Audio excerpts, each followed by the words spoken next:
How's it going, everybody? We're back to some actual educational content. They said they're going to release their new State of Balance blog post this week, so for this video we're going to keep it civil.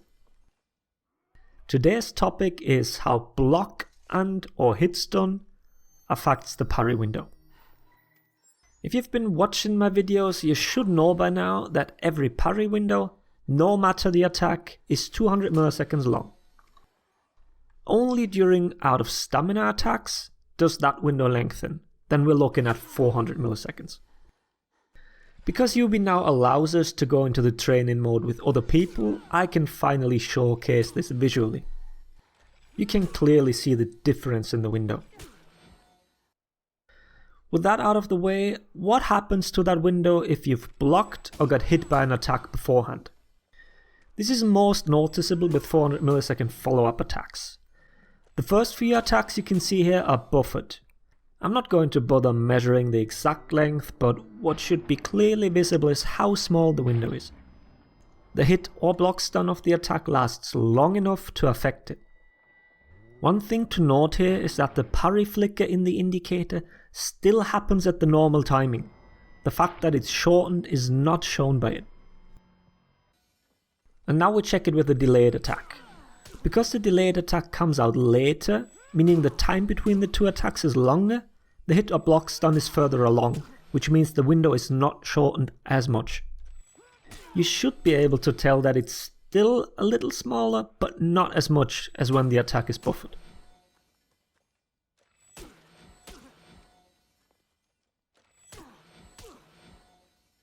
So what we can take away from this is the following. A buffered attack, which shows the indicator longer, is easier to block but harder to parry. A delayed attack is harder to block but easier to parry.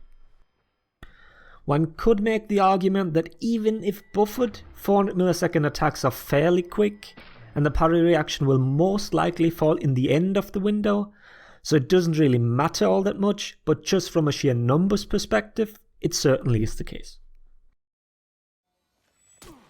Now before you go out and start testing this indicator stuff for yourself, please be aware that this indicator is by no means correct all the time.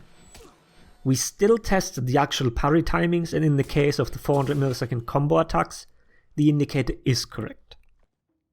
Well, most of the time. There are instances where the indicator is not shown, but you still have the parry window.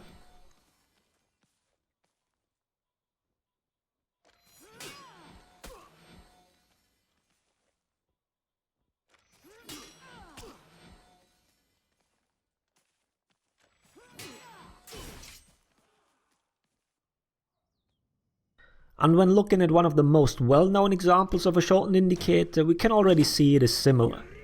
After a Raider stun P charges you into a wall, the zone afterwards is not guaranteed but can be parried. Yet the game never shows you the indicator for it. So just because you can't see it doesn't mean it's not there. Always double check.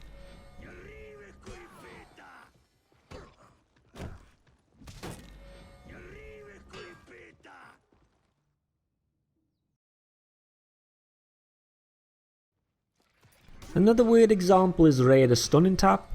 The window somehow is shown as really small, but when you try to parry, it's not shortened at all.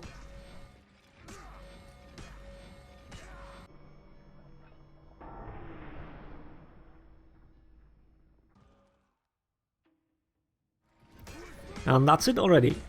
I hope the video was helpful. Thanks for watching. Laters everybody.